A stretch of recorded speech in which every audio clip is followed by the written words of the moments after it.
വിപുലമായ പരിപാടികളോടെ ഒമാനിലെ ജലാൻ ബാനി ബുഹസൻ അൽ തഹൈം വിന്റർ സീസണിന്റെ 3ാം പതിപ്പിന് തുടക്കമായി. 90-ലധികം ചെറുകിട ഇടത്തരം സംരംഭങ്ങൾ ഫെസ്റ്റിവലിൽ പങ്കെടുക്കുന്നുണ്ട്.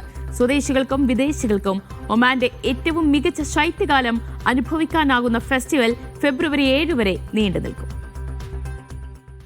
സൗത്ത് ഷർക്കിയ ഗവൺമെന്റിലെ ജാലൻ ബാനി ബുഹസനിലെ അൽ തഹൈം വിന്റർ സീസണിന്റെ 3ാം പതിപ്പിനാണ് തുടക്കമായത്. പുതിയ പതിപ്പിൽ വൈവിധ്യങ്ങളായ പരിപാടികളാണ് ഉൾപ്പെടുത്തിയിരിക്കുന്നത്. തിയേറ്റർ, പൈതൃക ഗ്രാമം, ഭക്ഷ്യ ഉൽപ്പന്നങ്ങൾ, കരകൗശല വസ്തുക്കൾ, പരമ്പരാഗത വ്യവസായങ്ങൾ എന്നിവ ഉൾക്കൊള്ളുന്ന പവലിയനുകൾ, സന്ദർശകർക്ക് വൈവിധ്യമാർന്ന വിഭവങ്ങൾ വാഗ്ദാനം ചെയ്യുന്ന റെസ്റ്റോറന്റ്, കഫേ ഏരിയകൾ, ഒമാനി ഉൽപ്പന്നങ്ങളുടെ ഗുണനിലവാരം എടുത്തു കാണിക്കുന്ന തേൻ, ഈന്തപ്പഴ പ്രദർശനം, കുടുംബ വിനോദ ഗെയിം സോണുകൾ, സർക്കാർ സ്വകാര്യ സ്ഥാപനങ്ങളെ പ്രതിനിധീകരിക്കുന്ന പവലിയനുകൾ എന്നിങ്ങനെ ആഘോഷിക്കാനുള്ളതെല്ലാം ഒരുക്കിയിട്ടുണ്ട്. South Sharqiyah governor doctor Yahya bin Badr al മവാലിയുടെ രക്ഷാകർത്തത്തിലായിരുന്നു ഉദ്ഘാടന ചടങ്ങുകൾ. ഗവൺമെന്റിൽ ലക്ഷ്യമിട്ടുള്ളതും പൂർത്തീകരിച്ചതും നടന്നുകൊണ്ടിരിക്കുന്നതുമായ വികസന പദ്ധതികളും സംരംഭങ്ങളും ഡിജിറ്റൽ പരിവർത്തന പദ്ധതികളും വേദിയിൽ പ്രദർശിപ്പിച്ചു.